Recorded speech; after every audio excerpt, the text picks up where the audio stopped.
ఇక right Telangana union working journalist సమస్యలు కూడా పెద్ద ఎత్తున గత కొంతకాలంగా అయితే ఫైట్ చేస్తున్న ఈ నేపథ్యంలో కూడా సోమాజిగూడ ప్రెస్ క్లబ్లో ఏర్పాటు చేసినటువంటి మీడియా సమావేశంలో జర్నలిస్ట్ సంఘాల ప్రతినిధి ఆస్కాని మారుతి సాగర్ ఉన్నారు. ప్రస్తుతం మనతో వారితో మాట్లాడే ప్రయత్నం సార్ చెప్పండి సార్. ఈరోజు ఎందుకో ఇక నూతనంగా వచ్చినటువంటి ప్రభుత్వానికి జర్నలిస్టుల పైన ఒక చిన్న చూపు అనేది స్పష్టంగా కనిపిస్తూ ఉంది. ఎందుకంటే ఏది కూడా ఇప్పటి వరకు గత 2 ఏళ్ల కాలంలో ఎన్నికల సమయంలో మేనిఫెస్టోలో అద్భుతంగా ఈ యొక్క ప్రభుత్వం జర్నలిస్టుల కోసం మేనిఫెస్టోలో పొందుపరిచింది. 100 కోట్ల సంక్షేమ నిధి ఇస్తా అన్నది, ఇళ్ల స్థలాలు ఇస్తా అన్నది, తర్వాత మంచి హెల్త్ కార్డును పునరుద్ధరణ ఇంకా బెటర్ హెల్త్ కార్డు ఇస్తా అన్నది. రెండవది అక్రిడేషన్ కార్డులు మెజారిటీ జర్నలిస్టులకు అక్రిడేషన్ అర్హులైన ప్రతి జర్నలిస్ట్కి అక్రిడేషన్ కార్డు ఇచ్చుకుందామన్నది.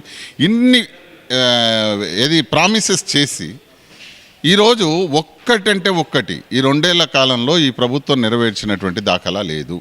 ఈ 2 ఏళ్ల కాలంలో స్టిక్కర్ల మీద స్టిక్కర్లు వేసుకొని కార్డులు కొనసాగుతూ వస్తున్నాయి. తీరా ఇప్పుడు ఇస్తారని చూస్తే అంతా కూడా ఒక లోపభూయిష్టమైనటువంటి 252 జీవోని తీసుకొచ్చి మన నెత్తిన పడేసినారు. దానివల్ల అక్రిడేషన్ల కార్డుల సమస్య జటిలమై కూర్చున్నది.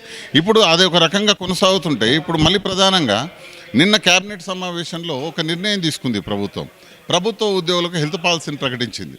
దాదాపుగా 7 లక్షల మంది ప్రభుత్వ ఉద్యోగులకు 24 లక్షల మంది వాళ్ళ కుటుంబ సభ్యులకు హెల్త్ పాలసీని తీసుకొస్తున్నటువంటి ప్రభుత్వము జర్నలిస్టులను మాత్రం పక్కన పెట్టింది. అదే తెలంగాణ ప్రభుత్వంలో 2015లో జీవో నెంబర్ 65 ద్వారా ఒక క్యాష్లెస్ హెల్త్ కార్డ్ అనేటటువంటి జర్నలిస్టులకు ఇంప్లిమెంటేషన్ చేయడం జరిగింది. కానీ ఇప్పుడు ఆ జీవోను మరి పక్కకు పెట్టేసి కేవలం ఉద్యోగులకు మాత్రం ఇవ్వడం అనేటటువంటి దాన్ని Telangana union of working journalist సంఘం ఆధ్వర్యంలో ఈరోజు మేము ప్రభుత్వాన్ని ప్రశ్నిస్తూ ఉన్నాం. మీరు ఈ విషయంలో పిలువండి, జర్నలిస్ట్ సంఘాలను పిలువండి, ఉంటే మీడియా అకాడమీ చైర్మన్ పిలువండి, మాట్లాడండి, మా సమస్యను కూడా పరిష్కరించండి. లేదంటే ఆందోళన అనేటటువంటిది మాకు కొత్త ఏం కాదు. తప్పనిసరిగా అవసరమైతే భవిష్యత్ కార్యాచరణను మేము ప్రకటిస్తాం. జర్నలిస్టులుగా ఇంకా నడు రోడ్ల మీద ఇప్పటికే కూర్చుంటున్నాం. మేము అక్రిడేషన్ల సమస్య మీద రోజు రోడ్ల మీదనే ఉంటున్నాం. మేము మళ్ళీ ఈ హెల్త్ కార్డుల గురించి కూడా మళ్ళీ మేము రోడ్డెక్కాల్సినటువంటి దుస్థితికి తీసుకురాకండి ముఖ్యమంత్రి రేవంత్ రెడ్డి గారు. మేము ఒకటే మిమ్మల్ని కోరుతూ ఉన్నాం, మీకెవరో రాంగ్ గైడెన్స్ చేస్తూ ఉన్నారు, జర్నలిస్టులను పట్టించుకోవద్దని చెప్తున్నట్టున్నారు. కానీ మీరు కింది స్థాయి నుంచి వచ్చినటువంటి వ్యక్తి, అన్నీ తెలుసు మీకు. మేము ఒకటే కోరుతూ ఉన్నాం, జర్నలిస్టుల సమస్యలను కూడా మీరు అర్థం చేసుకోండి. మాకు ఏదైతే గతంలో ఉన్న 2015లో ఉన్న జీవో నెంబర్ 65 ద్వారా జర్నలిస్ట్ హెల్త్ స్కీమ్ ఏదైతే ఉన్నదో దాన్ని పునరుద్ధరించాల్సిందే, ఇంకా బెటర్గా. ఇంకా మీరు ఏ రకమైనటువంటిది ఇస్తారు. నేను ఇంకొకటి కూడా చూశాను, చాలా అద్భుతంగా ఉంది. ఏది ప్రమాదంలో ప్రభుత్వ ఉద్యోగం మరణిస్తే 1,20,00,000 రూపాయలు ఇస్తారంట వీళ్ళు. మాకు 5 లక్షలు ఇచ్చేదానికేమో రెన్యువల్ చేయట్లేదు. జీవో నెంబర్ 22 ఒకటి తీసుకొని వచ్చారు.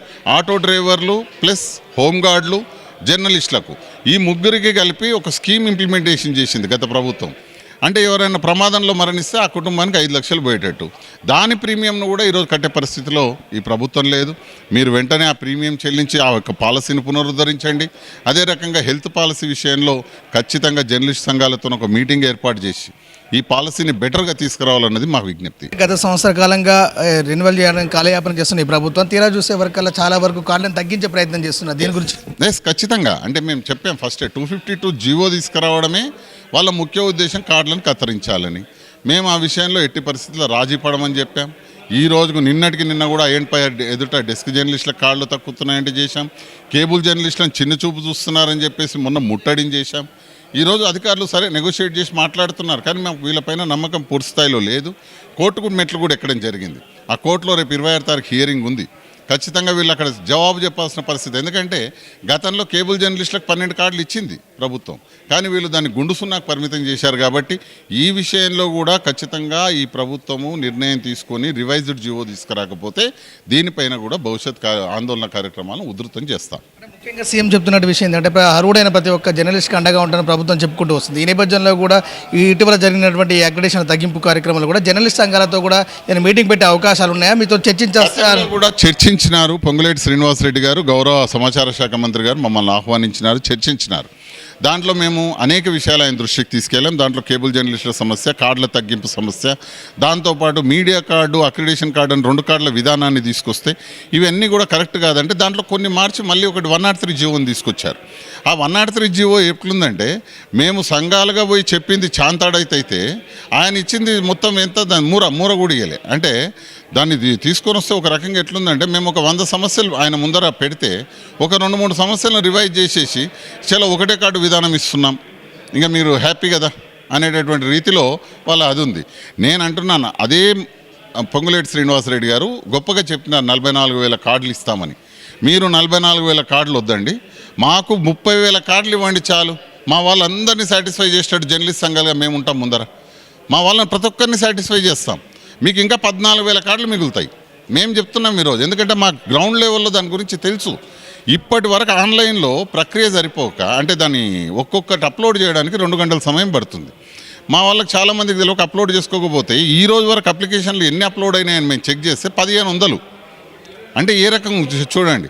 అంటే ఒకవేళ మీరు లాస్ట్ డేట్ పెట్టినారు అనుకోండి వారం రోజుల్లో, మా అంటే ఒక 4-5 వేల అప్లికేషన్లు కూడా రావు. అట్లాంటి పరిస్థితి. అంటే మీరు పెట్టినటువంటి మాడ్యూల్స్ ఏవైతే ఉన్నాయో అది కూడా చక్కగా లేదు.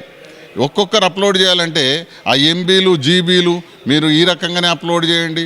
అరే ఎవడన్నా జర్నలిస్టుకు ఉద్యోగం ఇచ్చినప్పుడు అపాయింట్మెంట్ లెటర్ ఇస్తాడు, దాంట్లో మ్యాండేటరీ రిలీవింగ్ లెటర్ కూడా ఇవ్వాలని ఉంటుంది. రిలీవింగ్ లెటర్ ఎవడన్నా ఇస్తాడా? అంటే పెట్టేటోళ్లకు ఏముందో ఏం ఆలోచన ఉందో తెలియదు. అంతా కూడా ఒక అస్తవ్యస్తమైనటువంటి తీరులో ఆ యొక్క వెబ్సైట్ డిజైన్ జరిగింది. దాన్ని కూడా మార్చమని నిన్న జగన్ గారితో మేము కూర్చొని చెప్పాం. ఆయన మాకు ప్రతిదానికి డీటెయిల్డ్గా ఎక్స్ప్లెనేషన్ ఇచ్చాడు. మేము దానిపైన కూడా మళ్ళీ వాళ్ళకి చెప్పాం. మేము ఒకటే కోరుతూ ఉన్నాం, చాలా సులభతరంగా సరళీకరణ చేసి దాన్ని పెట్టండి. ఈరోజు ఒక రేషన్ కార్డు అప్లై చేసుకోవాలంటే ఆన్లైన్లో చాలా ఈజీగా ఎవరైనా పోయి అప్లై చేసుకుంటారు. మీ సేవ దగ్గరికి పోతే అది చాలా ఈజీగా ఉంటుంది యాక్సెస్. కానీ ఒక జర్నలిస్ట్ అక్రిడేషన్ కార్డు అదేదో పెద్ద అదన్నట్టు దాంట్లో అక్రిడేషన్ కార్డులు పెట్టండి, కటింగులు పెట్టండి, ఇంకోటి పెట్టండి 100 రకాలు పెట్టినారు. మేము దీన్ని కూడా ఈజీ చేయమని చెప్పాము అధికారులకు. వాళ్ళు నిన్ననే కమిషనర్ ప్రియాంక గారితో కూడా మాట్లాడడం జరిగింది. ఆ వెబ్సైట్ను కూడా కొంత మారుస్తామని చెప్పున్నారు. మార్వాలి. అర్హులైన ప్రతి జర్నలిస్టు కార్డు వచ్చేదాకా అల్లం నారాయణ గారి నేతృత్వంలోని టీయూడబ్ల్యూజే సంఘం పోరాట మార్గాన్ని కొనసాగిస్తూనే ఉంటుంది. ఇది ముఖ్యంగా జర్నలిస్టులకు అండగా ఉంటూ ప్రతి ఒక్క సంఘాలు కూడా తోడుంటే వాటికి ఎట్టకేలకు అర్హులైన ప్రతి ఒక్కరికి జర్నలిస్ట్ కార్డు అక్రిడేషన్ కార్డు వచ్చే విధంగా ప్రభుత్వంపై పోరాటం చేశారని చెప్తున్నారు. కెమెరామెన్ అఖిల్తో మహేష్, హైదరాబాద్.